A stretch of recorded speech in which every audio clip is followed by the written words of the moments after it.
La Fundació La Roda fa 40 anys que fa cohesió social a través de la cultura i les arts escèniques.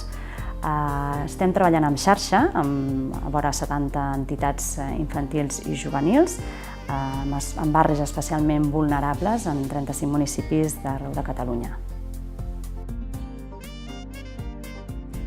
La Fundació La Roda el que fem és programar activitats de lleure en els barris, aquests barris especialment més vulnerables, que pensem que portar un espectacle, un taller, una activitat de lleure a la plaça del barri, en la qual tota la comunitat hi pot participar alegrement, d'alguna manera. No programem l'activitat en un espai tancat, en un local tancat, sinó que volem que tot el barri hi participi i pugui gaudir d'un dia de lleure i compartit amb tota la comunitat.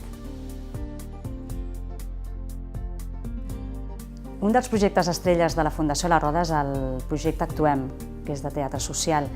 Està destinat a joves, és teatre social per a joves concretament, en el qual veiem que hi ha una transformació social brutal que els està ajudant molt perquè estan treballant totes les seves problemàtiques del dia a dia, les seves preocupacions, pugui ser addiccions a les xarxes socials, el tema de la violència de gènere, el tema de l'alcoholisme, el tema de les drogues, el sexe, totes aquestes preocupacions que ells tenen, a través d'aquesta eina del teatre els està funcionant de meravella.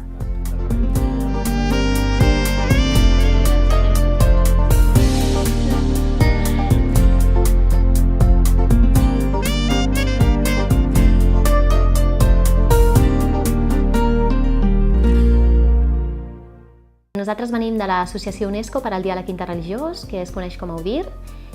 Aquesta entitat neix ara fa més o menys 15 anys aquí a Barcelona i la idea és promoure el diàleg, el coneixement mutu i la cooperació entre diferents comunitats religioses de la ciutat de Barcelona i de Catalunya en general. Nosaltres concretament, jo soc del grup jove de l'associació. L'associació té diversos grups de diàleg interreligiós i nosaltres venim del grup de joves, que és un grup que ara mateix compta més o menys amb entre 20 i 30 joves de diferents tradicions religioses i també joves no religiosos, ateus, agnòstics i que no formen part de cap comunitat. Des de l'Associació UNESCO per al Diàleg Interreligiós treballem sobretot en dues línies principals. Una és afavorir el coneixement i el reconeixement de la diversitat religiosa a Catalunya, que la gent conegui la diversitat que existeix al nostre entorn, i la segona branca seria afavorir precisament aquest diàleg entre les comunitats religioses de Catalunya. En aquesta línia fem projectes molt diferents, amb públics molt diferents. Tenim un projecte de diàleg a presons, a centres penitenciaris, projectes d'apoderament de joves, projectes intergeneracionals amb gent gran i adolescents i també fem diverses publicacions. Un dels projectes estrella de l'associació és la Nit de les Religions de Barcelona, que és un projecte que justament va ser impulsat pel grup jove de l'associació. Va iniciar l'any passat, la primera edició va ser el 2016, i la idea és una tarda-nit en què les comunitats religioses de Barcelona obren les seves portes i ofereixen activitats per tal que la ciutadania es pugui acostar a conèixer aquestes comunitats. És una idea molt semblant a la de la Nit dels Museus, però amb comunitats religioses.